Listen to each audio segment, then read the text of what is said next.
Had some rainfall earlier today, but that was strong to severe. Some late evening showers moving through that, I will be honest, models did not indicate would be moving through. Some indicated some rain, but nothing quite to the extent of what we're seeing coming in from southwest Louisiana. I was highlighting those storms earlier in the day, but also showing that the models weren't doing anything with them. Well, here they are. Nothing severe, as I mentioned. A few kind of right along the leading edge, maybe some brief downpours out toward Covington, now south of Folsom and the Madisonville area, already past Hammond. Beyond that, it's kind of a moderate rainfall. And then again, the leading edge here now moving across the river parishes. Shortly will be in Kenner and across Jefferson in the metro area. And farther down south, we also have some of that rainfall moving into the bayou parishes. So kind of our second little round of some late evening showers, but tomorrow will be much quieter. This was kind of a secondary complex that developed over eastern Texas and is now moving over us. So it'll be gone by tomorrow morning and still looks to be mostly dry for tomorrow. So we'll add to these rainfall totals. Looks like our totals are increasing already in Hammond at now over an inch of rainfall. From the earlier rains,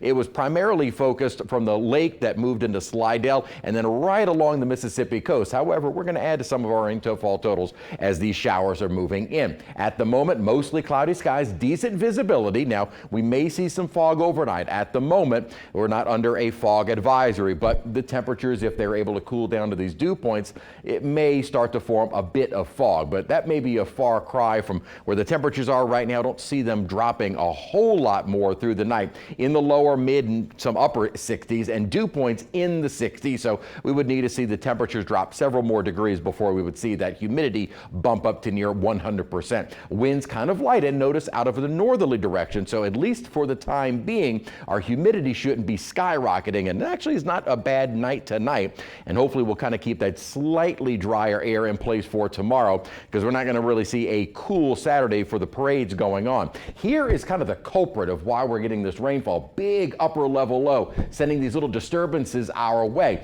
What we've had today is these disturbances kind of riding along a weak cold front. I say weak front because we really haven't gotten the push of the colder air just yet. Tomorrow we are going to have the front over the area. However, we're not going to have one of these such upper disturbances. So our rain chances tomorrow pretty slim. Here's one of the models that was indicating some of that rain moving our way. Again, didn't quite capture the extent of the showers, but at least the model did pick up on this rainfall moving through at this time. Now, during the day tomorrow, it does indicate maybe a few isolated showers bubbling up. So I don't think tomorrow is going to be completely dry, but certainly drier than we were today. Again, what will be absent tomorrow is any kind of an upper triggering mechanism. That changes for Sunday, however, as we will see an upper disturbance that'll be moving kind of along this boundary and bringing in the rainfall, likely starting before daybreak. And the good news, though, is that while we will see some heavy rainfall at times, low-end threat, street flooding, low-end threat for severe,